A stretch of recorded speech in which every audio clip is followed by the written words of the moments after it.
సదాశివసమారంభాం శంకరాచార్యమధ్యమాం అస్మదాచార్యపర్యంతాం వందే గురుపరంపరాం.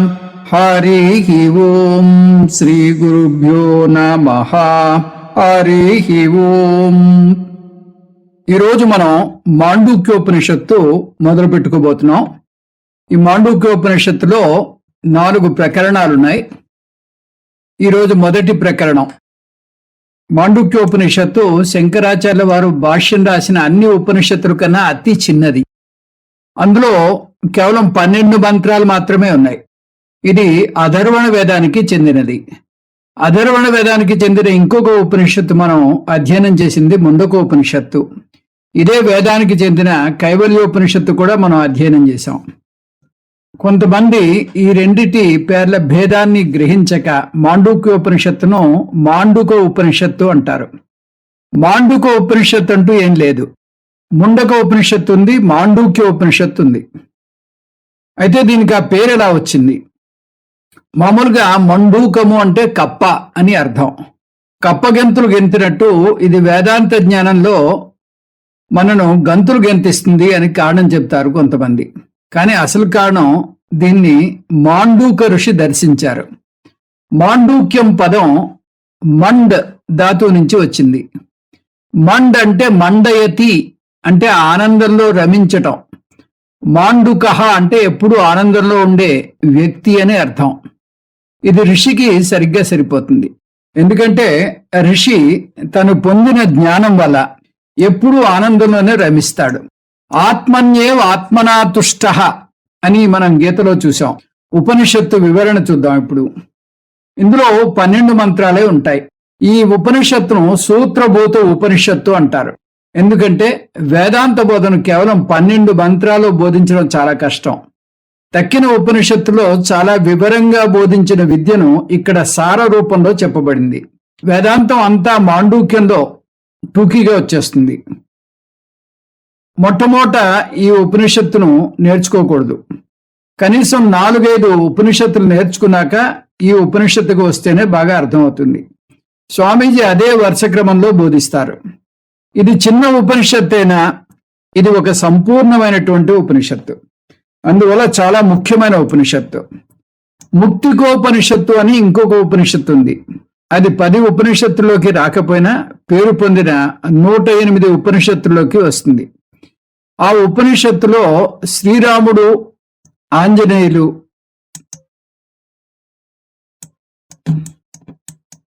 మధ్య సంవాద రూపంలో మనకి బోధ వస్తుంది. అందులో అంతకుముందు ఎలా 1000 కొద్దీ ఉపనిషత్తులు ఉండేవో, ఎలా 108 మాత్రమే ప్రసిద్ధి పొందాయో అనే విషయాలు వస్తాయి. అంతేకాదు ఏ వేదానికి ఎన్ని ఉపనిషత్తులు ఉన్నాయో కూడా వివరంగా వస్తుంది. ఇంతకీ ఆ ఉపనిషత్తులో మాండూక్యోపనిషత్తు ఒక్కటి అధ్యయనం చేసినా చాలు, మోక్షం పొందవచ్చు అని వస్తుంది. మాండూక్యం ఏకమేవాలం ముముక్షూణాం విముక్తయే అంటుంది ముక్తికోపనిషత్తు. కానీ మాండూక్యం సరిగా అర్థం కాకపోతే 10 ఉపనిషత్తులు అధ్యయనం చేయాలి. అవి అధ్యయనం చేసిన అర్థం కాకపోతే 32 ఉపనిషత్తులు అధ్యయనం చేయాలి. అప్పుడు అర్థం కాకపోతే 108 ఉపనిషత్తులు అధ్యయనం చేయాలి. దానికి కొసమెరుపుగా మనం ఇంకొక మాట కూడా కలుపుకోవచ్చు. 108 అధ్యయనం చేసిన అర్థం కాకపోతే వచ్చే జన్మలో అదృష్టాన్ని పరీక్షించుకోవాలి. మాండూక్యోపనిషత్తు చాలా చిన్న ఉపనిషత్తు అని చూసాం. కానీ దానికి గౌడపాదాచార్యులు వారు భాష్యం పద్య రూపంలో రాశారు. వాటిని కారికలు అంటారు. అందువల్ల కూడా ఈ ఉపనిషత్తుకు బాగా పేరు వచ్చింది. అద్వైత గురు పరంపరలో గౌడపాదాచార్యుల వారికి ఒక ముఖ్యమైన స్థానమే ఉంది. సుఖమహర్షి తర్వాత వచ్చిన గురువు గౌడపాదాచార్యుల వారు. సుఖమహర్షి ఋషుల్లోకి వస్తే గౌడపాదాచార్యుల వారు మనుష్యుల్లోకి వస్తారు. అంటే ఇక్కడి నుంచి గురు పరంపర ఋషి పరంపర నుంచి మనుష్య పరంపరలోకి వస్తుంది. వీరు చారిత్రాత్మక పురుషులు. అంతేకాదు అంతకుముందు గురువులంతా గృహస్థులైతే ఇక్కడి నుంచి గురువులంతా సన్యాసులు. ఆ విధంగా గురు పరంపరను ఇంకొక దారి తొక్కించిన గౌడపాదాచార్యుల వారు చాలా ముఖ్యమైన ఆచార్యులు. ఆయన భాష్యం చదువుతున్నామంటే మనం శంకరాచార్యుల వారి కాలం నాటికన్నా ఇంకా కొన్ని సంవత్సరాలు ముందుకు వెళ్తున్నాం. శంకర భగవత్పాదులు 1200 సంవత్సరాల ముందు కాలానికి చెందినవారు. ఆ విధంగా గౌడపాదాచార్యుల వారి కారికలు ఎంతో పురాతనమైనవి, ముఖ్యమైనవి కూడా. గౌడపాదాచార్యుల వారు గౌడ దేశానికి చెందిన ఆచార్యులు కావడం వల్ల గౌడపాదాచార్యుడు అని పేరు వచ్చింది. ఇప్పటి ఉత్తర బెంగాల్ ఆనాటి గౌడ దేశం. ఆయన అసలు పేరు తెలియకపోవడం వల్ల ఆ పేరు స్థిరపడిపోయింది. పాదం అంటేనే గౌరవ సూచకం సంస్కృతంలో. గురుపాదం అంటే గౌరవనీయమైన గురువు. అందువల్ల గౌడపాదాచార్యుడు అంటే గౌడ దేశానికి చెందిన గౌరవనీయమైన గురువు అని అర్థం. మాండూక్యోపనిషత్తులో 4 అధ్యాయాలున్నాయి భాష్యపరంగా. ఇందులో అధ్యాయాన్ని ప్రకరణము అంటారు. వాటి పేర్లు ఆగమ ప్రకరణం, వైతథ్య ప్రకరణం, అద్వైత ప్రకరణం, అలాత శాంతి ప్రకరణం. మొదటి అధ్యాయాన్ని ఆగమ ప్రకరణం అంటారు. ఇందులో ఉపనిషత్ మంత్రాలు 12, గౌడపాదాచార్యులు వారి కారికలు 29 ఉన్నాయి, వెరసి 41 ఉన్నాయి. ఉపనిషత్తు అధర్వణ వేదానికి చెందినది. అందువల్ల మాండూక్యోపనిషత్తు అపౌరుషేయం, సాక్షాత్తు ఆ భగవంతుడి నుంచే వచ్చింది. కారికల భాగాన్ని గౌడపాదాచార్యుల వారు రచించారు. ఆయన శంకరాచార్యుల వారి గురువులకు గురువు. గౌడపాదాచార్యులు వారు రచించారు కాబట్టి వీటిని గౌడపాద కారికలు అంటారు. ఈ ఉపనిషత్తు ఈ కారికల వల్ల ప్రాముఖ్యత సంతరించుకుంది. కారిక అంటే భాష్యం లేదా విచారణ. ఇది మామూలు భాష్యంలాగా ఉపనిషత్తులోని ప్రతి పదానికి విశ్లేషణ కాదు. దానిలోని సారాంశాన్ని గౌడపాదాచార్యుల వారు లోతుగా విశ్లేషించారు. ఇది పద్య రూపంలో ఉంది. మొదటి అధ్యాయంలో ఉపనిషత్తుకు ప్రాముఖ్యతనివ్వాలి కాబట్టి కారికలు ద్వితీయ స్థానంలోకి వెళ్ళిపోయాయి. ఉపనిషత్తుకు ప్రాముఖ్యతనివ్వాలి కాబట్టి వేదాలను ఆగమ శాస్త్రం అని కూడా అంటారు కాబట్టి ఈ అధ్యయనానికి ఆగమ ప్రకరణం అని పేరు వచ్చింది. ఉపనిషత్ మంత్రాలు ఈ అధ్యాయంతో అయిపోతాయి కాబట్టి 2వ అధ్యాయం నుంచి కారికలు మాత్రమే ఉంటాయి. మొదటి అధ్యాయంలో 2 ఉంటే ఏది ఎక్కువ ముఖ్యమైనది అని సందేహం రావచ్చు. ఆ సందేహం అనవసరం. ఉపనిషత్తే ముఖ్యమైనది. ఎందుకంటే కారికలో ఉపనిషత్తు మీద వచ్చిన భాష్యం మాత్రమే. ఈ ఉపనిషత్తు భాష్యం విహంగ వీక్షణం. అధ్యాయం 1 ఆగమ ప్రకరణం, ఉపనిషత్ మంత్రాలు 12, కారికలు 29. అధ్యాయం 2 వైతథ్య ప్రకరణం, కారికలు 38. అధ్యాయం 3 అద్వైత ప్రకరణం, కారికలు 48. అధ్యాయం 4 అలాత శాంతి ప్రకరణం, కారికలు 100. మొత్తం ఉపనిషత్ మంత్రాలు 12 + 215 కారికలు అంటే 227. ఆగమ ప్రకరణం విహంగ వీక్షణం చేద్దాం. ఈ ఆగమ ప్రకరణంలో ఉపనిషత్తులోని మొత్తం 12 మంత్రాలు 29 కారికలు ఉంటాయి. 2 కలిపి 41 అవుతాయి. సంస్కృతంలో ఆగమః అంటే ఉపనిషత్తు, వేదాలు అపౌరుషేయాలు, సాక్షాత్తు భగవంతుడి నుంచే వచ్చాయి. ఉపనిషత్తు అంటే వేదాంత భాగం అని చూసాం. అందువల్ల మొదటి అధ్యాయానికి ఆగమ ప్రకరణం అని పేరు వచ్చింది. ఆగమ ప్రకరణంలో ఉపనిషత్ మంత్రాలు కారికలు కలిపి వస్తాయి. కానీ మనం వీలు కోసం వాటి విహంగ వీక్షణ విడివిడిగా చేద్దాం. ఉపనిషత్ మంత్రాల విహంగ వీక్షణం. మొదటిది ఉపోద్ఘాతం, ఓంకార విచారణ, మంత్రం 1. ఆత్మ విచారణ, మంత్రం 2. చతుష్పాద ఆత్మ విచారణ, మంత్రాలు 3 నుంచి 7 వరకు. చతుర్మాత్ర ఓంకార విచారణ, మంత్రాలు 8 నుంచి 12. కారికల విహంగ వీక్షణం. 3 పాదాల వివరణ, కారికలు 1 నుంచి 9, మంత్రం 6 తర్వాత. 4 పాదాలు సాధర్మ్యం వైధర్మ్యం, కారికలు 10 నుంచి 18, మంత్రం 7 తర్వాత. ఓంకార ఆత్మ ఐక్య ఉపాసన, కారికలు 19 నుంచి 24, మంత్రం 11 తర్వాత. నిధిధ్యాసనం ఫలము, కారికలు 25 నుంచి 29, మంత్రం 12 తర్వాత. ఉపనిషత్తు యొక్క మంత్రాలు గద్య రూపంలో ఉంటే కారికలు పద్య రూపంలో ఉంటాయి. మొదటి అధ్యాయంలో ఉపనిషత్ మంత్రాలు కొన్ని అయ్యాక కొన్ని కారికలు వస్తాయి. అలా రెండు మార్చి వస్తాయి. ముందుగా శాంతి పాఠం చూద్దాం. మొదటి అధ్యాయంలో ఉపనిషత్తు ఉంది కాబట్టి దానికి ఒక శాంతి పాఠం ఉండాలి. ఈ ఉపనిషత్తు అధర్వణ వేదానికి చెందింది కాబట్టి దీని శాంతి పాఠం భద్రం కర్ణేభి శృణుయామ దేవాహ. అధర్వణ వేదానికి చెందిన ఉపనిషత్తులన్నింటికీ ఇదే శాంతి పాఠం ఉంటుంది. అందువల్ల ముండకోపనిషత్తుకు, ప్రశ్నోపనిషత్తుకు, కైవల్యోపనిషత్తుకు కూడా ఇదే శాంతి పాఠం. ఆ శాంతి పాఠం చూద్దాం. ఓం భద్రం కర్ణేభి శృణుయామ దేవాః భద్రం పశ్యేమ అక్షభిర్యజత్రాః స్థిరైరంగైతుష్టువాగుంసస్తనూభిః వ్యసేమ దేవహితం యదాయుః స్వస్తి న ఇంద్రో వృద్ధశ్రవాః స్వస్తి నః పూషా విశ్వవేదాః స్వస్తి నస్తాక్షో అరిష్టనేమిః స్వస్తి నో బృహస్పతిర్దదాతు. ఓం శాంతి శాంతి శాంతి. ఈ శాంతి పాఠం ద్వారా శిష్యుడు 4 విషయాల్ని కోరుతున్నాడు. మొదటిది ఆయుష్. ఓ దేవా, నాకు దీర్ఘాయుష్ను మాండూక్యోపనిషత్తు కారికలతో సహా నేర్చుకునేంత వరకు యసేమ దేవ హితం యదాయు. అకాల మృత్యువు బారిన పడకుండా కాపాడు. ఆరోగ్యం, మంచి ఆరోగ్యం కూడా ఉండేలా చేయి. దీర్ఘాయుష్ ఉండి ఆరోగ్యం సరిగా లేకపోతే అది పెద్ద అవస్థ. ఆసుపత్రుల చుట్టూ తిరగడమే సరిపోతుంది. ఆరోగ్యంలోకి 4 అంశాలు వస్తాయి: శరీరం, ఇంద్రియాలు, మనస్సు, బుద్ధి. భద్రం కర్ణేభి శృణుయామ దేవాహ. భద్రం అంటే సర్వమంగళ స్వరూపం, అది బ్రహ్మ. ఓ దేవా, నా చెవులు బ్రహ్మ గురించి శ్రద్ధగా వినేలా చేయి. చెవులు పనిచేయకపోతే ఒకదానికొకటి వినబడుతుంది. భద్రం పశ్యేమాక్షభిః యజత్రాః. యజత్ర అన్న కూడా దేవతే. కంటితో మంచి విషయాలు చూసేలా చేయి. అంటే కళ్ళు, చెవులు సహకరించాలి. కన్ను కన్నా బుద్ధి సూక్ష్మంగా పదునుగా ఉండాలి.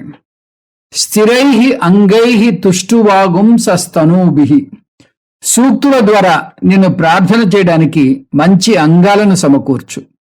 ఆ విధంగా శారీరక ఆరోగ్యం, ఇంద్రియ ఆరోగ్యం, మానసిక ఆరోగ్యం, బుద్ధి బలం అన్నీ బాగుండాలి. వేదాంత శ్రవణ మనన నిధిధ్యాసన చేయడానికి, ఏదైనా పని సాధించాలి అంటే 3 అంశాలు తోడ్పడతాయి. అవి ప్రయత్నం, కాలం, దైవం. అంటే వరుసగా అంకిత భావం ఉండడం, కొంచెం సమయాన్ని వెచ్చించడం, ఈశ్వర అనుగ్రహం కలగటం. ఇప్పుడు ఈశ్వర అనుగ్రహాన్ని కోరుతున్నాడు. ఈశ్వరానుగ్రహం అనేక దేవతల్ని కొలుస్తున్నాడు. స్వస్తిన ఇంద్రో వృద్ధశ్రవాః. పేరున్న దేవత అయిన ఇంద్రుడు మాకు మేలు చేయుగాక. నహ అంటే మాకు. స్వస్తినః పూషా విశ్వవేదాః. సూర్యదేవత మేలు చేయుగాక. స్వస్తినః తాక్ష్య అరిష్టనేమి. అరిష్టనేమి అంటే ఆయనను ఎవరూ ఆపలేరు. అటువంటి గరుత్మంతుడు మాకు మేలు చేయుగాక. స్వస్తినః బృహస్పతిః దదాతు. బృహస్పతి మాకు మేలు చేయుగాక. నిర్విఘ్నత్వం. ఈ మాండూక్యోపనిషత్తు కారికలతో పాటు నేర్చుకునేటంత వరకు ఆటంకాలు లేకుండుగాక. ఓం శాంతి శాంతి శాంతి. ఆధ్యాత్మిక, అధిభౌతిక, అధిదైవిక ఆటంకాలు లేకుండుగాక. ఈ ప్రార్థన ఎటువంటి ఆటంకాలనైనా తొలగించడానికి చేయవచ్చు, కానీ ఇక్కడ ఉపనిషత్తు నేర్చుకునే ముందు చేసే శాంతి పాఠం కాబట్టి ప్రత్యేకించి ఉపనిషత్తు అధ్యయనం నిర్విఘ్నంగా కొనసాగాలని చేస్తున్నాడు. మనం కూడా ఆ ప్రార్థన చేసుకుని ఉపనిషత్తులోకి అడుగు పెడదాం. ఈ అధ్యాయంలో 2 ఉన్నాయి కాబట్టి ఈ అధ్యాయం సారాంశాన్ని విడివిడిగా చూద్దాం. అంటే ముందు ఉపనిషత్తు మంత్రాల సారాన్ని చూశాక కారికల సారాంశాన్ని చూద్దాం. ఉపనిషత్తు 2 విశ్లేషణలు చేస్తోంది: ఆత్మ విచారణ, ఓంకార విచారణ. మాండూక్యం అర్థం చేసుకోవాలంటే అంతకు ముందు నేర్చుకున్న బోధ గుర్తు తెచ్చుకోవాలని చూశాం. ఆత్మ విచారణ అనగానే ఆత్మ లేదా చైతన్యం గురించి మనం నేర్చుకున్న 5 లక్షణాలను గుర్తు తెచ్చుకోవాలి. దశ 1, నేను చైతన్యాన్ని. మాండూక్యోపనిషత్తు మీకు చైతన్యం గురించిన ఈ లక్షణాలు తెలుసని, మీరే ఆ చైతన్యం అని అర్థం చేసుకుంటున్నారని భావిస్తోంది. అంటే వేదాంత బోధ మొదటి దశ నేను చైతన్యాన్ని అనే విషయం మీకు తెలుసని ఈ ఉపనిషత్తు గాఢంగా నమ్ముతోంది. మనం తక్కిన ఉపనిషత్తుల నుంచి ఈ భాగాన్ని తెచ్చుకోవాలి. దశ 2, నాకు జగత్తుకు ఉన్న సంబంధం. జగత్తులో నా మనస్సు శరీరాలు కూడా వస్తాయని మర్చిపోకూడదు. జగత్తుకు నాకు మధ్య ఉన్న సంబంధాన్ని ముండకోపనిషత్తు అద్భుతంగా విశ్లేషించబోతోంది. కానీ ఆ విశ్లేషణలోకి అడుగుపెట్టే ముందు మనం వేదాంత శాస్త్రానికి పునాది అయిన కొన్ని ప్రాథమిక సూత్రాలని జీర్ణించుకోవాలి. దేనికైనా ఉనికి ఉందని నిరూపించాలంటే కొన్ని నియమాలకు లోబడి ఉండాలని వేదాంతం చెప్తుంది. ప్రమేయత్వం. ప్రమేయం అంటే ఆబ్జెక్ట్. ఒక వస్తువు గురించి జ్ఞానం పొందాలంటే అది ప్రమేయమై ఉండాలి. అది ప్రమేయం కాకపోతే దాని ఉనికి గురించి మాట్లాడలేం. అది ప్రమేయం అయి ఉండాలంటే 5 ప్రమాణాల్లో ఏదైనా ఒక ప్రమాణానికి ప్రమేయమై ఉండాలి. 5 ప్రమాణాలు ప్రత్యక్ష ప్రమాణం, అనుమాన ప్రమాణం, అర్ధాపత్తి ప్రమాణం, అనుపలబ్ధి ప్రమాణం, ఉపమాన ప్రమాణం. ఆ వస్తువు ఇప్పుడు ప్రమేయం కాకపోయినా అది కనీసం గతంలోనైనా ప్రమేయం అయి ఉండాలి, లేదా భవిష్యత్తులోనైనా ఏదో ఒక ప్రమాణానికి ప్రమేయం అయ్యే ఆస్కారం ఉండాలి. ఇంకా ఆ వస్తువు నాకు ప్రమేయం కాకపోయినా వేరే ఎవరికైనా ప్రమేయంగా తెలిసి ఉండాలి. ఇప్పుడు ఈ 3 షరతులు కలిపితే ఒక వస్తువు ఏదో ఒక ప్రమాణానికి ప్రమేయంగా అందాలి, ఏదో ఒక సమయంలో ప్రమేయం అవ్వాలి, ఎవరో ఒక వ్యక్తికి ప్రమేయం అయి ఉండాలి. సరే, వాదన కోసం ఒక వస్తువు ఉంది కానీ దానికి ప్రమేయత్వ హోదా లేదు అనుకుందాం. అంటే పైన చెప్పిన ఏ షరతులకు అది లోబడి లేదనుకుందాం. అలాంటప్పుడు దాని ఉనికి గురించి మనం ఎప్పుడు మాట్లాడగలం? అలా ఉనికి ఉన్నట్టే తెలియని వస్తువును ఏమంటాం? అది లేనే లేదంటాం. లేదు, దానికి ఉనికి ఉందని మీరు ఒకవేళ మీరంటే అది కేవలం ఊహాగానమే అవుతుంది, కానీ దాని ఉనికి లేనట్టే అవుతుంది. ఎవరికి ఎప్పుడు ఏ ప్రమాణం ద్వారా తెలియనిది ఎలా ఉంటుంది? అందువల్ల అది అసత్ అవుతుంది. ప్రమేయత్వం ఉంటేనే ఒక వస్తువు సత్ కింద వస్తుంది. ఒక వస్తువు ప్రమేయం హోదా పొందాలంటే దాన్ని చూసే ప్రమాత ఒకరుండాలి. ప్రమాత అంటే ప్రమేయాన్ని చూసే సబ్జెక్టు, అంటే నేను. ప్రమాత అనే నేను ప్రమేయం అనబడే వస్తువును చూస్తేనే దానికి ఉనికి తెలుస్తుంది. దాన్ని చూడకపోతే దాని గురించి ఎలా మాట్లాడతాను? ప్రమాత లేకపోతే ప్రమేయం ఉన్నా కూడా దాని గురించి మాట్లాడలేం. ప్రమాత ఉంటేనే ప్రమేయానికి ఉనికి. ప్రమాతకు పరతంత్ర సత్తా. ప్రమేయం పరంగా నేను దాన్ని చూసే ప్రమాతను, కానీ నేనెవరు? నేను ప్రమాతను కూడా కాదు, నేను సాక్షి చైతన్యాన్ని. సాక్షి చైతన్యమైన నేను ఏదైనా చూడాలనుకుంటే ప్రమాతనై ఒక ప్రమాణం ద్వారా ఒక ప్రమేయాన్ని చూస్తాను. ఈ విషయం జాగ్రత్తావస్థను గమనిస్తే బాగా అర్థమవుతుంది.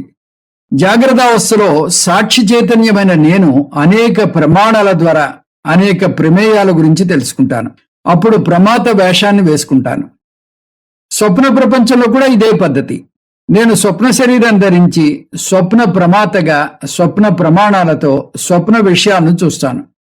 సుషుప్తిలో నేను ప్రమాణాలను వాడను కాబట్టి అప్పుడు ప్రమాతను కూడా కాను.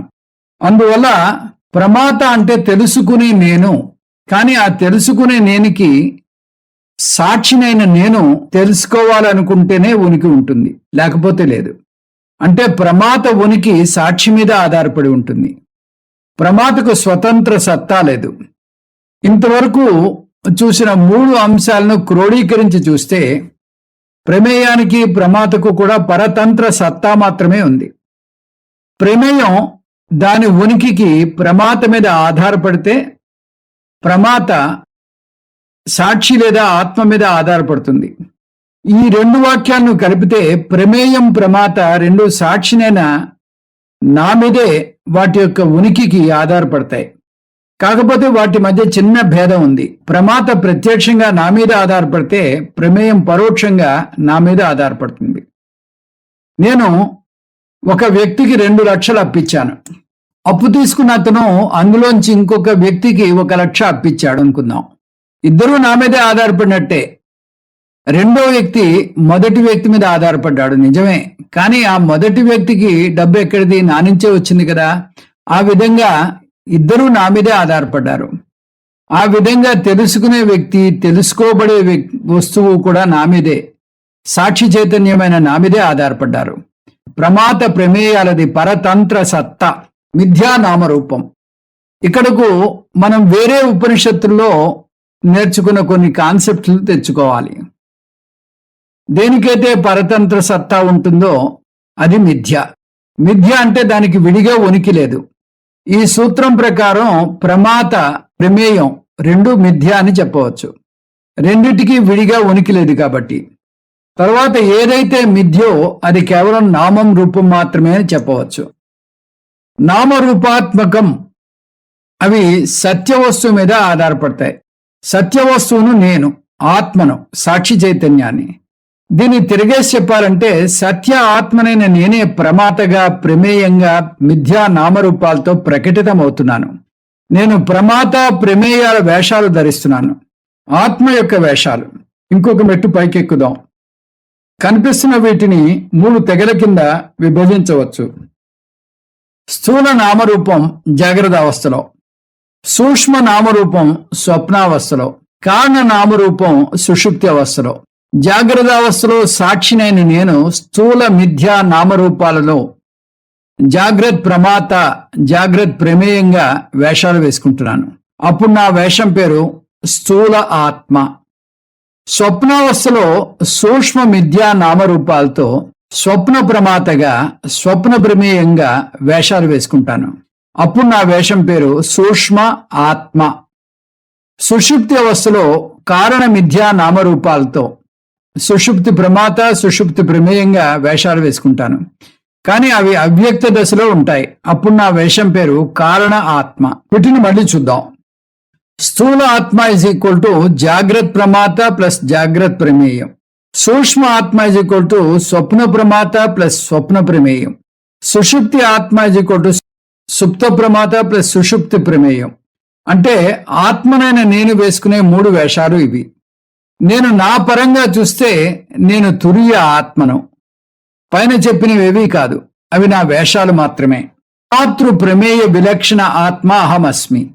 ఏదైనా వేషం వేస్తున్నప్పుడు ఆ వేషానికి తగ్గ ఆత్మను నేను. ఏ వేషము వేయనప్పుడు నేను తురియ ఆత్మను.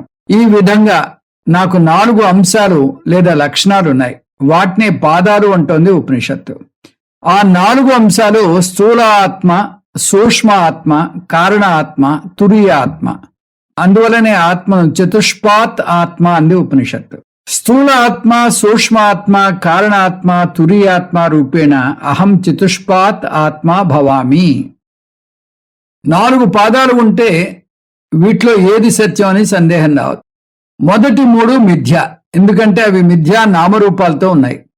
4వ పాదం ఒక్కటే శుద్ధ చైతన్యం, అదే సత్యం. అంటే ఆత్మనైన నాకు ఒక సత్యపాదం, 3 మిథ్యాపాదాలు ఉన్నాయి. అన్నీ కలిపి చతుష్పాద ఆత్మనయ్యాను. సోయమాత్మ చతుష్పాత్. 3-7 మంత్రాల్లో వీటి గురించి వివరంగా చెప్పుకొస్తుంది ఉపనిషత్తు. 3వ మంత్రం స్థూల ఆత్మ గురించి, 4వ మంత్రం సూక్ష్మాత్మ గురించి, 5-6 మంత్రాలు కారణాత్మ గురించి చెప్తే 7వ మంత్రం తురియాత్మ గురించి బోధిస్తుంది. 7వ మంత్రం ఉపనిషత్తు మంత్రాల్లోనే తలమానికమైనటువంటి మంత్రం. ఈ ఆత్మల గురించి 3 అవస్థల ద్వారా విచారణ చేస్తుంది. కాబట్టి ఇది చతుష్పాద ఆత్మ విచారణ. దీన్ని అవస్థాత్రయ విచారణ అని కూడా అంటారు. అవస్థాత్రయ విచార రూప చతుష్పాద ఆత్మ విచార. ఈ స్థూల, సూక్ష్మ, కారణ ఆత్మలలో మళ్ళీ 2 భాగాలున్నాయి. అవి ప్రమాత, ప్రమేయం. కాకపోతే సుషుప్తి అవస్థ అవ్యక్త అవస్థ కాబట్టి అందులో ఈ ప్రమాత ప్రమేయం భేదం ప్రస్ఫుటంగా వ్యక్తమవదు. ఈ 3 నేను వేసుకున్న వేషాలు. నేను ప్రమాతను కాను, ప్రమేయాన్ని కాను. ప్రమాతృ ప్రమేయ విలక్షణ కేవల చైతన్య రూప తురియ ఆత్మ అహమస్మి. ఇది మనం నేర్చుకునే వరుస క్రమం. ఇప్పుడు ఈ ఆత్మ విచారణలోకి అడుగు పెడదాం. మంత్రం 1. ఓం ఇత్యేతదక్షరమిదగుం సర్వం తస్యోపవ్యాఖ్యానం భూతం భవద్భవిష్యదితి సర్వమోంకార ఏవ యచ్చాన్యత్రికాలాతీతం తదప్యోంకార ఏవ. ఉపోద్ఘాతం ఓంకార విచారణ. మంత్రం 1. మొదటి మంత్రం ఓంకార విచారణను ప్రవేశపెడుతోంది. ఈ సృష్టి మొత్తం పారాయణంలో గు శబ్దం కొన్ని అక్షరాల ముందు వస్తుంది. ఆ అక్షరాలు శ, ష, స, హ, ర. ఇక్కడ అర్థం చేసుకునేటప్పుడు ఇదగుం బదులు ఇదం అని తీసుకోవాలి. ఇదం సర్వం అంటే ఈ సృష్టి మొత్తం. ఓంకారం పవిత్ర మంత్రం. అక్షరం అంటే ఏకాక్షరం. ఓంకారం గురించి అన్ని ఉపనిషత్తులోనూ వస్తుంది. యస్ ఛందసా మృషభో విశ్వరూపః. ఛాందోగ్యోపనిషత్తులో బ్రహ్మదేవుడు వేదాలను చిరికి చివరిగా ఓంకారాన్ని తీశాడని వస్తుంది. 3 అంటే భూహు భువహ సువహ లోకాలు సారం 3 దేవతలు. 3 అగ్ని వాయువు ఆదిత్యుడు దేవతల సారం 3 వేదాలు. 3 ఋగ్వేదం యజుర్వేదం సామవేదం ఈ వేదాల సారం గాయత్రి మంత్రం 3 పాదాలు. గాయత్రి మంత్రం 3 పాదాల సారం 3 వ్యాహృతులు. 3 భూహు భువహ సువహ వ్యాహృతుల సారం 3 మాత్రలు. 3 ఆ ఉ మా మాత్రల సారం ఓంకారం. యజ్ఞాలు చేసేటప్పుడు నిత్యకర్మల్లో బ్రహ్మచారి అధ్యయనం చేసేటప్పుడు అన్నింట్లోనూ ఓంకారం వస్తుంది. ఓమితి బ్రహ్మ ఓమితీదగుం సర్వం ఓమిత్యేదనుకృతి అస్మవా అప్యో శ్రావయేత్యా శ్రావయంతి ఓమితి సామాని గాయంతి ఓగుం సోమితి శస్త్రాన్ని సిగుంసంతి తైత్రీయంలో వస్తుంది. యజ్ఞాలు చేసేటప్పుడు మొదలు పెట్టడానికి అనుమతి ఇవ్వడానికి అలా అనేక సందర్భాల్లో ఓం పలుకుతారు. ఇక్కడ ఈ మాండూక్యోపనిషత్తు ఓంకారాన్ని కీర్తిస్తోంది. ఓంకారమే మొత్తం సృష్టి. ఓంకారమే సృష్టి కాబట్టి సృష్టి గురించి తెలుసుకోవాలంటే ఓంకారం గురించి తెలుసుకుంటే చాలు. ఎటువంటి సృష్టి? భూతం భవద్భవిష్యదితి. భూత వర్తమాన భవిష్యత్ అని 3 కాలాల్లో ఉన్న సృష్టి. సర్వం ఓంకారయేవ. ఈ 3 కాలాలు ఓంకారం మాత్రమే. అంతేకాదు యచ్చాన్యత్ త్రికాలాతీతం తదప్యోంకారయేవ. ఈ భూత వర్తమాన భవిష్యత్ కాలాల్లోకి రానిది ఏదైనా ఉంటే అది కూడా ఓంకారమే. అంటే ఓంకారం కాలంలో ఉన్నదానికి కాలాతీతమైన దానికి ప్రతీక. అంటే వ్యావహారిక ప్రపంచానికే కాదు పారమార్థిక సత్యానికి కూడా ప్రతీక. కాలాతీతంగా ఉన్నదేమిటి? చైతన్యం, మాయ, అవిద్య, బ్రహ్మ ఇవన్నీ కూడా ఓంకారమే. ఒక్క ముక్కలో చెప్పారంటే ఓం = సర్వం. అందువల్ల ఓంకార విచారణ చేస్తే అన్నింటి గురించిన విచారణ చేసినట్టు అర్థము. ఓంకార విచారణ = సృష్టి విచారణ. తస్యోపవ్యాఖ్యానం. అందువల్ల మనం ఓంకార విచారణ చేయబోతున్నాం. తస్య అంటే ఓంకారం యొక్క, ఉప వ్యాఖ్యానం అంటే విచారణ. ఓంకారస్య విచారః ఆరభ్యతే. పురాణ గాథల్లో వినాయకుణ్ణి సుబ్రహ్మణ్య స్వామిని ప్రపంచం అంతా తిరిగి రమ్మంటే వెంటనే తన నెమలి వాహనం మీద దూసుకు వెళ్ళిపోయాడు సుబ్రహ్మణ్య స్వామి. వినాయకుడు తన తల్లిదండ్రుల చుట్టూ ప్రదక్షిణ చేశాడు. వారు జగత్తుకే పితామహులు కదా, వారికి ప్రదక్షిణ చేస్తే జగత్తుకు ప్రదక్షిణ చేసినట్టు. అదేవిధంగా మనకు కూడా సూక్ష్మమైన మార్గాన్ని సూచిస్తోంది ఉపనిషత్తు. ఓంకార విచారణ ద్వారా జగత్తు విచారణను చూడబోతున్నాం. ఈ అంశాన్ని ఉపోద్ఘాతంగా మొదటి మంత్రంలో పరిచయం చేసింది ఉపనిషత్తు. కానీ ఓంకార విచారణను 8 నుంచి 12 మంత్రాల్లోనే చూస్తాం. అంతవరకు ఆగుదాం. మంత్రం 2. సర్వగుం హేతద్ బ్రహ్మ అయమాత్మా బ్రహ్మ సోయమాత్మా చతుష్పాత్. ఉపోద్ఘాతం ఆత్మ విచారణ. మంత్రం 2. ఈ మంత్రంలో ఈ ఉపనిషత్తులోని 2వ అంశమైన ఆత్మ విచారణ యొక్క ఉపోద్ఘాతాన్ని చూస్తాం. ఏతత్ సర్వగుం బ్రహ్మ. ఏతత్ సర్వం అంటే ఈ మొత్తం జగత్తు.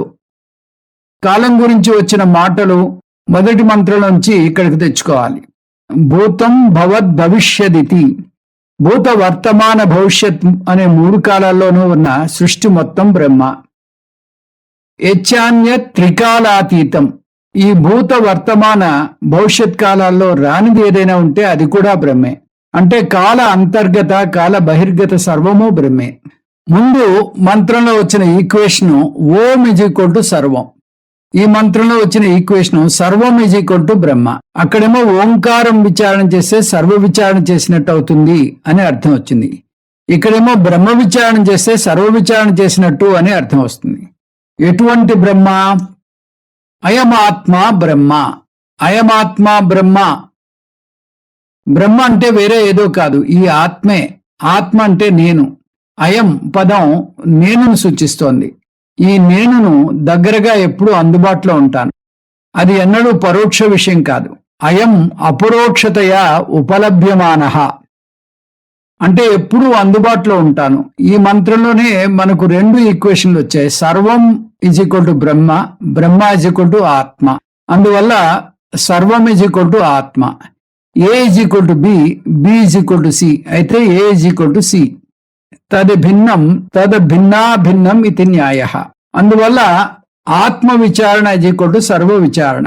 మొదటి మంత్రంలో ఓంకార విచారణ గురించి వస్తే ఇక్కడ ఆత్మ విచారణ గురించి వచ్చింది. చూడ్డానికి రెండు భిన్న విచారణలుగా ఉన్నా కూడా ఈ రెండిటి గమ్యం కూడా ఒకటే. ఓంకార విచారణ ద్వారా సర్వ విచారణ చేస్తాం, ఆత్మ విచారణ ద్వారా కూడా సర్వ విచారణ చేస్తాం. అంటే ఒకటే జ్ఞానం పొందడానికి రెండు మార్గాలు ఉపయోగిస్తాం అంతే. కస్మిన్ విజ్ఞాతే సర్వమిదం విజ్ఞాతం భవతి. ఓంకారజ్ఞ సర్వజ్ఞ భవతి, ఆత్మజ్ఞ సర్వజ్ఞ భవతి. ఇక్కడ ఇంకొక విషయం గమనించాలి మనం. అయమాత్మ బ్రహ్మ ఒక మహావాక్యం. జీవాత్మ పరమాత్మల ఐక్యం బోధించే ఏ వాక్యమైనా మహావాక్యమే. అలాంటి మహావాక్యాలు అనేకం ఉన్నాయి అన్ని ఉపనిషత్తులోనూ. కానీ మహావాక్యం అంటే ఏమిటో తెలియడానికి 4 వేదాల్లోంచి 4 మహావాక్యాలు ఉదాహరణగా తీసుకున్నారు. అవి సామవేదంలోని ఛాందోగ్యోపనిషత్తులో తత్వమసి, ఋగ్వేదంలోని ఐతరీయ ఉపనిషత్తులో ప్రజ్ఞానం బ్రహ్మ, యజుర్వేదంలోని బృహదారణ్యకోపనిషత్తులో అహం బ్రహ్మాస్మి, అధర్వణ వేదంలో మాండూక్యోపనిషత్తులో అయమాత్మ బ్రహ్మ. ఈ మాండూక్యోపనిషత్తులో మహావాక్యం ఉండడం వల్ల కూడా ఇది ముఖ్యమైన ఉపనిషత్తు. ఈ మొదటి 2 మంత్రాల్లోనూ 2 విచారణలు పరిచయం చేశాక ఉపనిషత్తు వాటిని వివరించదలుచుకుంది. కానీ అవి వివరించేటప్పుడు వరుస క్రమాన్ని మారుస్తోంది. ముందు ఓంకార విచారణను పరిచయం చేశాక ఆత్మ విచారణను పరిచయం చేసింది. కానీ ఇప్పుడేమో ముందు ఆత్మ విచారణ చేయబోతోంది. సోయమాత్మ చతుష్పాత్. 2వ మంత్రంలోని ఈ వాక్యంతోనే ఆత్మ విచారణ మొదలవుతుంది. ఈ ఆత్మ విచారణ 7వ మంత్రం వరకు కొనసాగుతుంది.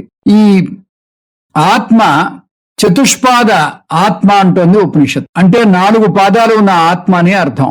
పాదం అర్థం అక్షరాలు చూస్తే కాలి పాదం, కానీ ఇక్కడ లక్షణం లేదా అంశ లేదా విభాగంగా తీసుకోవాలి. చతుష్పాద ఆత్మ విచారణ మంత్రాలు 3 నుంచి 7. 5 మంత్రాలు ఆత్మ యొక్క 4 పాదాల గురించి వివరిస్తాయి. ఆత్మ అంటే ఎవరో కాదు, నేను. మంత్రం 3 చూద్దాం. ఈ మంత్రం స్థూల ఆత్మను వివరిస్తుంది. ఈ ఆత్మ జాగ్రత్త అవస్థలో జాగ్రత్త ప్రపంచంలో వ్యవహారం నడుపుతుంది. అందువల్ల అది బహిష్ప్రజ్ఞ. ఈ జంట పేరు విశ్వ విరాట్. 4వ మంత్రం. ఈ మంత్రం సూక్ష్మ ఆత్మను వివరిస్తుంది. ఈ ఆత్మ స్వప్నావస్థలో స్వప్న ప్రపంచాన్ని చూస్తుంది. అందువల్ల ఇది అంతఃప్రజ్ఞ. ఈ జంట పేరు తైజస, హిరణ్యగర్భ. మంత్రాలు 5, 6. ఈ మంత్రాలు కారణ ఆత్మను వివరిస్తాయి. ఈ ఆత్మ సుషుప్తి అవస్థలో కారణ శరీరంలో లయమవుతుంది. ఏ కార్యక్రమాలు ఉండవు కాబట్టి ప్రజ్ఞాన గణః.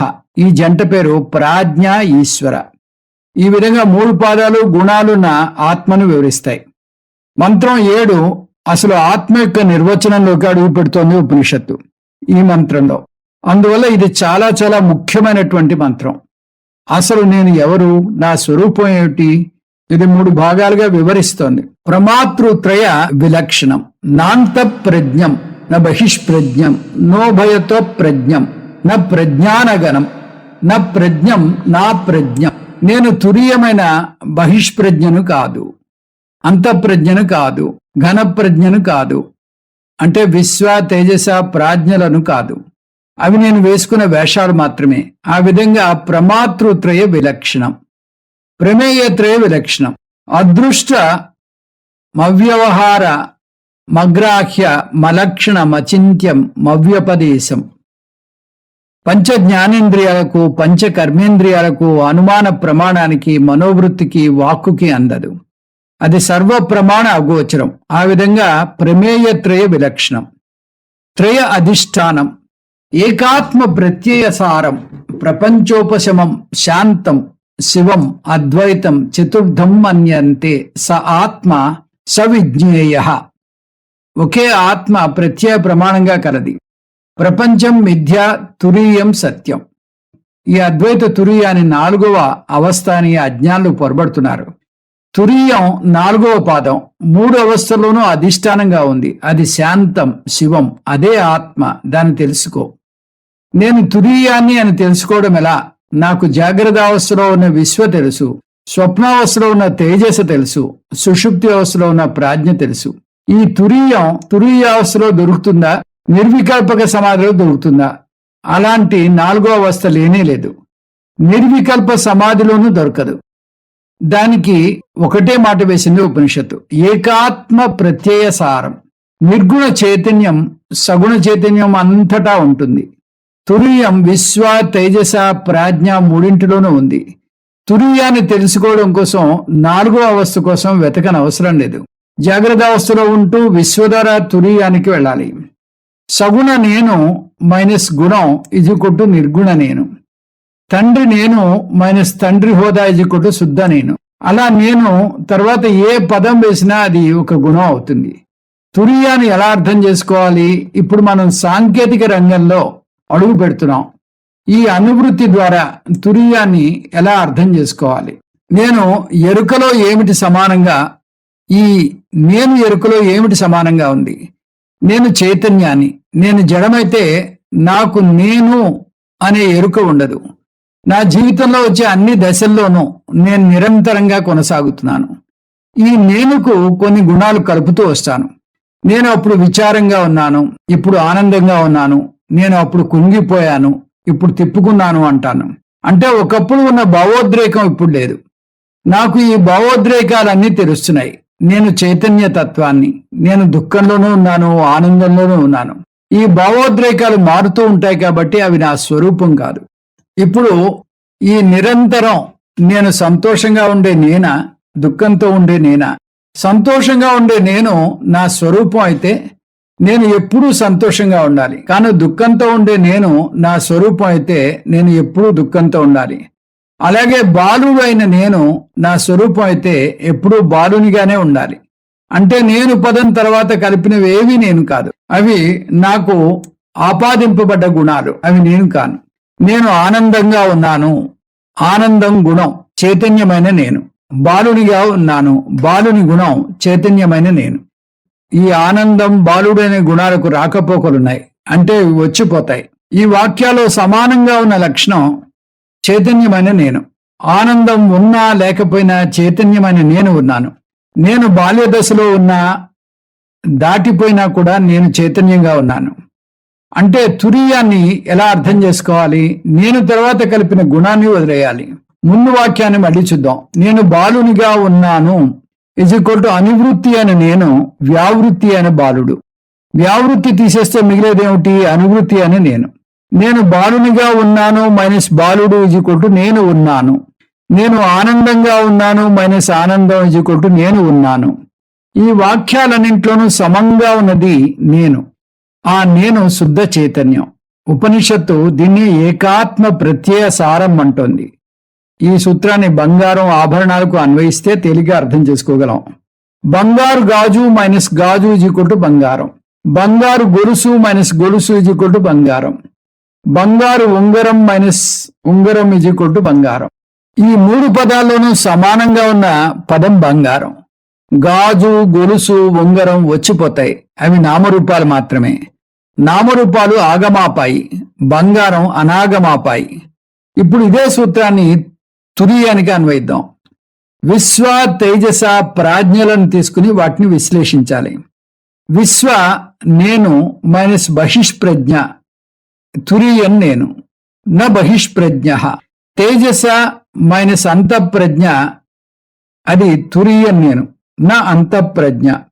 ప్రాజ్ఞ నేను మైనస్ ప్రజ్ఞాన గణ, అంటే తురీయం నేను. మరి ఇవేవి కాకపోతే నేనెవరు? శాంతం శివం అద్వైతం చిదానంద రూప శివోహం శివోహం. ప్రపంచోపశమం. ప్రపంచం అంటే 3 పాదాల్లోనూ చెప్పబడిన 3 ప్రపంచాలు. అవి స్థూల ప్రపంచం, సూక్ష్మ ప్రపంచం, కారణ ప్రపంచం. తురీయం ఈ 3 ప్రపంచాల నుంచి విముక్తి పొందింది అంటోంది ఉపనిషత్. ఉపశమం అంటే రహితం, అంటే చైతన్యం ప్రపంచంలో లేదు. ఈ ప్రపంచోపశమం పదం చాలా ముఖ్యమైనది.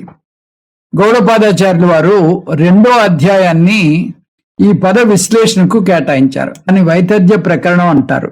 వైతథ్యం అంటే మిథ్య, జగత్తు ఎలా మిథ్యో అక్కడ లోతుగా విశ్లేషిస్తారు.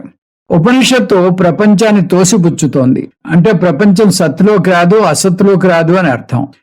అంటే ఒక కాలంలో ఉండి ఇంకొక కాలంలో ఉండదు. స్వప్నం నుంచి లేస్తే స్వప్న ప్రపంచం ఉండదు, స్వప్నంలోకి జారుకుంటే జాగ్రత్త ప్రపంచము ఉండదు. అంతేకాదు అద్వైత స్థాయికి ఎదిగితే అప్పుడు కూడా అది అసత్ అవుతుంది. అందువల్ల ప్రపంచోపశమం అంటే 3 పాదాలు మిథ్య, 3 ప్రపంచాలు మిథ్య.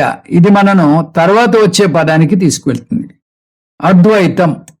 ఆత్మకు 4 పాదాలు ఉన్నాయని చెప్పి మొదటి 3 పాదాలను తోసిపుచ్చాలి అంటే మిగిలేదేమిటి? 4వ పాదం మాత్రమే, అదే తురీయం. ఏకమేవా అద్వితీయం. తురీయం అంటే రెండోది లేని చైతన్య తత్వం. చైతన్యం మాత్రమే సత్యం, పదార్థం మిథ్య. అందువల్ల పదార్థం ఉన్నా లేనట్టే. అందువల్ల 2 వస్తువులు ఉన్నాయనకూడదు. చైతన్యం పదార్థం, చైతన్యం పదార్థం ఉన్నాయనకూడదు. ఉన్నది ఒక్కటే చైతన్యం, రెండోది లేని అద్వైతం. ఈ పదం కూడా ఈ మంత్రంలో చాలా ముఖ్యమైనది. గౌడపాదాచార్యుల వారు ఈ పదాన్ని విశ్లేషిస్తూ ఇదే పేరుతో అద్వైత ప్రకరణం 3వ అధ్యాయంలో 48 కారికల్లో వివరిస్తారు. చతుర్థం మన్యంతే. ఈ అద్వైతాన్ని 4వ అంశాన్ని భావిస్తారు కొందరు. ఒక పక్క తురీయం అద్వైతం అంటూ ఇంకొక పక్క అది 4వది అని ఎలా అంటారు? అందువల్ల ఉపనిషత్తు తురీయం గురించి తెలియని వారు 4వ అంశాన్ని భావిస్తారంటోంది.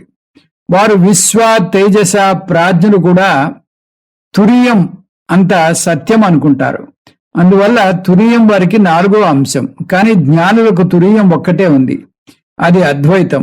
తక్కిన 3 మిథ్య. టూకీగా చెప్పాలంటే తురీయం జ్ఞానులకు అద్వైతం, అజ్ఞానులకు 4వ అంశ. శాంతం. తురీయం దృష్ట్యా ప్రపంచం మిథ్య కాబట్టి ప్రపంచం తురీయాన్ని బాధ పెట్టలేదు. అందువల్ల తురీయం శాంతం. కలలో వాన కురిస్తే జాగ్రత్త పురుషుడు తడువడు. కలలో రేగిన అగ్నిజ్వాలలు జాగ్రత్త పురుషుని కాల్చలేవు. కలలో ఎవరైనా కత్తితో పొడిచినా జాగ్రత్త పురుషునికి దెబ్బ తగలదు. ఎందుకు? ఏదైతే మిథ్యో అది సత్యాన్ని చెలింపజేయలేదు. అలాగే తురీయ పరంగా జాగ్రత్త ప్రపంచం మిథ్య కాబట్టి అది తురీయాన్ని చెలింపజేయలేదు. అంటే మిథ్య సత్యాన్ని బాధించలేదు. అందువల్ల తురీయం ఎప్పటికీ శాంతం. శివం. శివం అంటే మంగళ రూపం లేదా ఆనంద స్వరూపం. శాంతం అంటే దుఃఖరహితం. శివం అంటే ఆనంద స్వరూపం. స ఆత్మ. ఈ తురీయమే అసలు ఆత్మ. నేను అంటే జాగ్రత్త పురుషుడైన విశ్వ కాదు, స్వప్న పురుషుడైన తేజస్ස కాదు, సుప్త పురుషుడైన ప్రాజ్ఞ కాదు. నేను అంటే గుణాలు లేని తురీయాన్ని. స విజ్ఞేయ. ఇది తెలుసుకోగాక. జీవితంలో తెలుసుకుని తీరాల్సింది ఏదైనా ఉంటే అది ఇదొక్కటే. నేను ప్రపంచంలో ఏమైనా దానివల్ల బాధపడిన తురీయాన్ని. ప్రమాతృ ప్రమేయ విలక్షణ తురీయ ఆత్మాహమస్మి. చతుర్మాత్ర ఓంకార విచారణ మంత్రాలు 8 నుంచి 12 వరకు వస్తున్నాయి. అవేమిటో చూద్దాం. మాండూక్యోపనిషత్తు ఉపోద్ఘాతంలో ఉపనిషత్తు 2 రకాల వివరణలు చేస్తుందని చూసాం. అవి చతుర్మాత్ర ఓంకార విచారణ, అకార ఉకార మకార అమాత్రల విచారణ, చతుష్పాద ఆత్మ విచారణ, విశ్వ తేజస ప్రాజ్ఞ తురీయాల విచారణ. ఈ రెండింటినీ మొదటి 2 మంత్రాలు ప్రవేశపెట్టాక ముందు 2వ అంశాన్ని చర్చించింది ఉపనిషత్తు. ముందు చతుష్పాద ఆత్మ విచారణ చేసింది. దాని సారాంశం అవస్థాత్రయ విలక్షణ తురీయ ఆత్మాహమస్మి.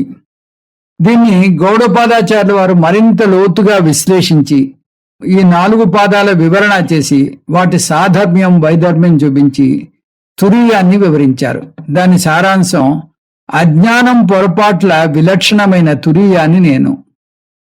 ఆత్మకు 4 పాదాలు ఉన్నట్టుగా ఓంకారానికి 4 మాత్రలున్నాయి. అవి అకార మాత్ర, ఉకార మాత్ర, మకార మాత్ర, అమాత్ర. అమాత్ర అంటే ఓంకారం పలికాక వచ్చే నిశ్శబ్దం. మంత్రం 8. ఓంకారాన్ని పూర్తిగా ఆత్మతో పోల్చి ఒక్కొక్క మాత్రను ఒక్కొక్క పాదంతో పోల్చింది. ఆ ఈజ్ ఈక్వల్ టు విశ్వ లేదా విరాట్. ఉ ఈజ్ ఈక్వల్ టు తేజస లేదా హిరణ్య గర్భ.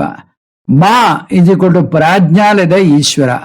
అమాత్ర ఈజ్ ఈక్వల్ టు తురీయ ఆత్మ. మంత్రాలు 9 నుంచి 11. ఒక్కొక్క జంట యొక్క ఐక్య ఉపాసన పోలిక ఫలం చెప్తూ వచ్చింది.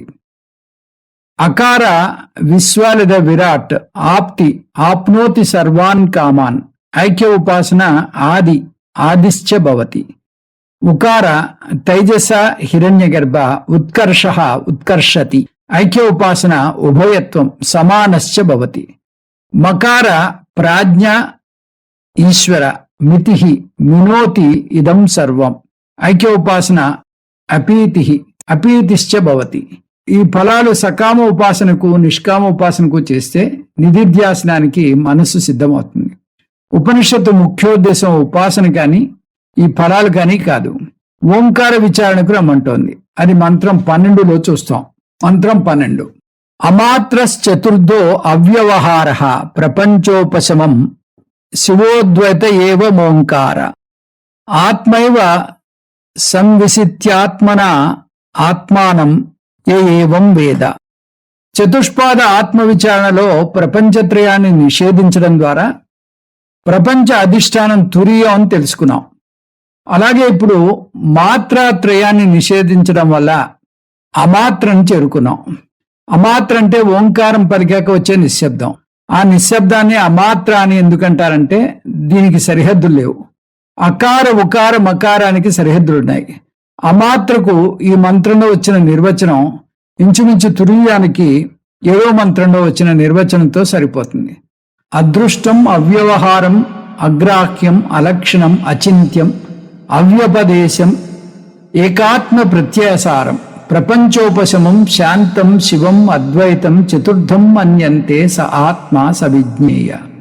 అంటే ఓంకారం యొక్క సత్యమైన అమాత్ర జగత్తు యొక్క సత్యమైన తురీయమే.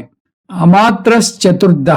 తురీయం ఎలాగైతే చతుష్పాద ఆత్మ యొక్క 4వ పాదమో అలా అమాత్ర చతుర్మాత్ర ఓంకారం యొక్క 4వ మాత్ర. అవ్యవహార్య. అవ్యవహార్య అంటే వ్యవహారాలకు అతీతం.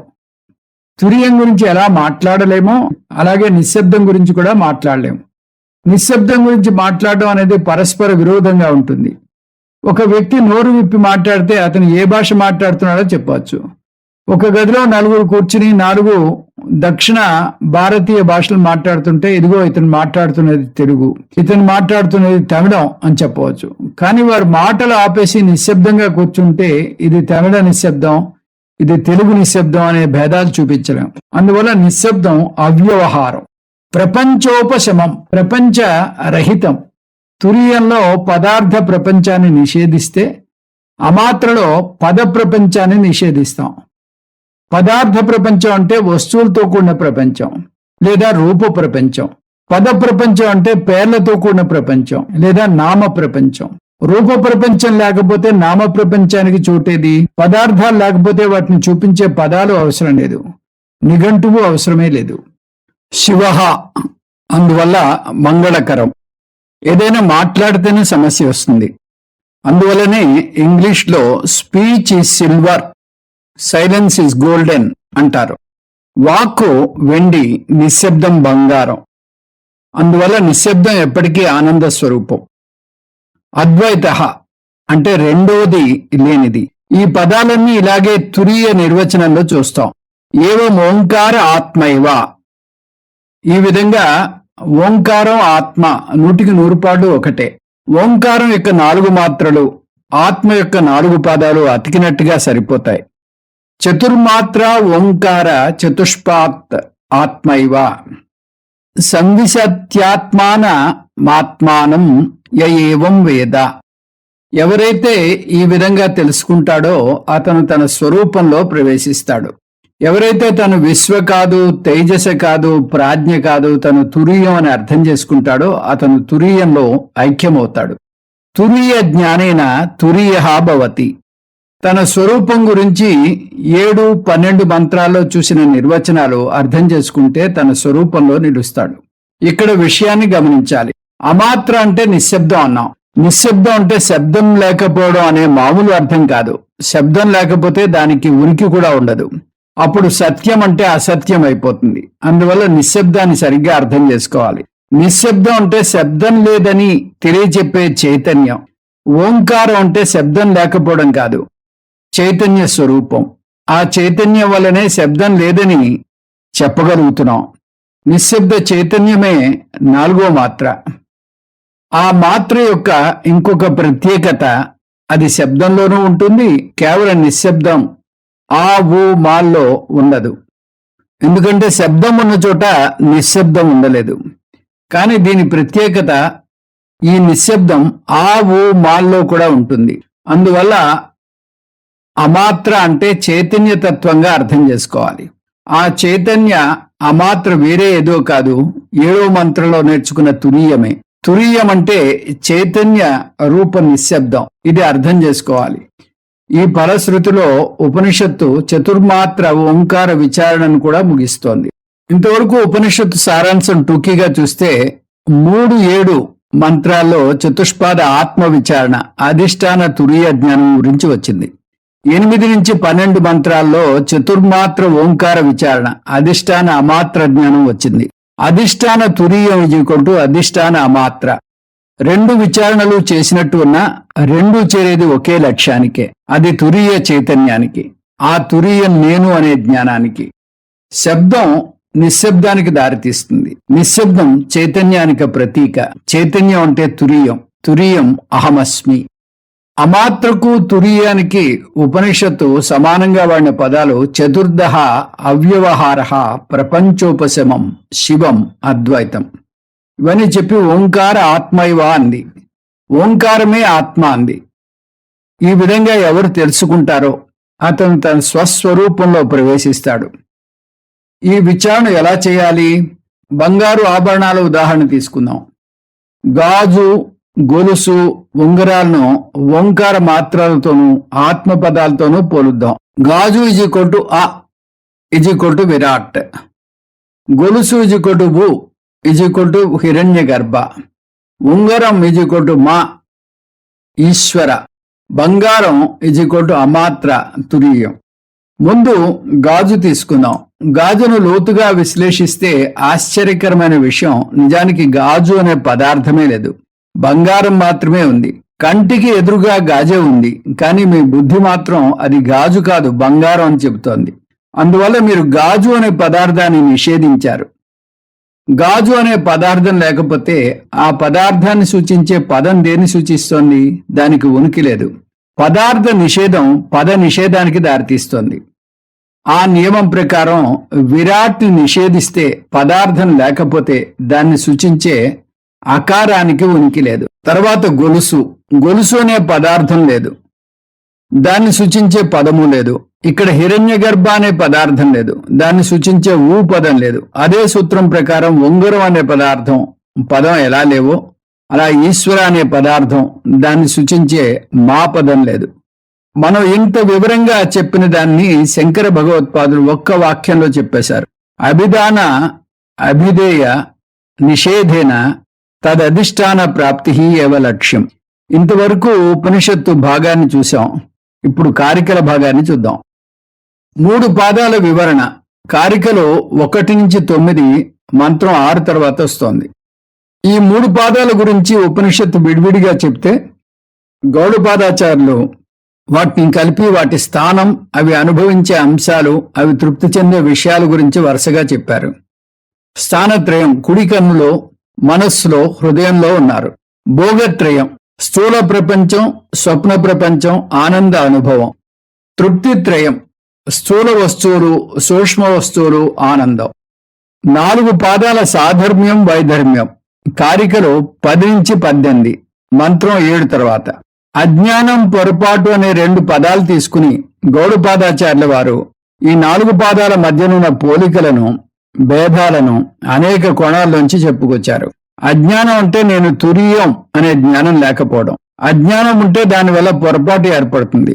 పొరపాటు నేను పరిమితి ఉన్న జీవిని అనుకోవడం. తాడు గురించిన అజ్ఞానం పాము ఉంది అనే పొరపాటుకు దారితీస్తుంది. పొరపాటు ఉండాలంటే అజ్ఞానం ఉండి తీరాలి. అజ్ఞానం గురించి చెప్తే విశ్వ అనే అజ్ఞానం, నేను విశ్వను అనే అజ్ఞానం, తేజస్సును అనే అజ్ఞానం, ప్రాజ్ఞ అనే అజ్ఞానం. పొరపాటు నేను విశ్వననే పొరపాటు, తేజస్సు అనే పొరపాటు. నా గౌడపాదాచార్యుల వారు ఈ అనేక కోణాల్లో ఈ విషయాన్ని 4 జంట పదాలతో వివరించారు. అజ్ఞానం అంటే అగ్రహణం, కారణం, బీజం, నిద్ర. పొరపాటు అన్యథాగ్రహణం, కార్యం, అంకురం, స్వప్నం. ఓంకార ఆత్మ ఐక్య ఉపాసన. ఇవి కారికలు 19 నుంచి 24 వరకు వచ్చాయి. 11వ మంత్రం తర్వాత వస్తుంది.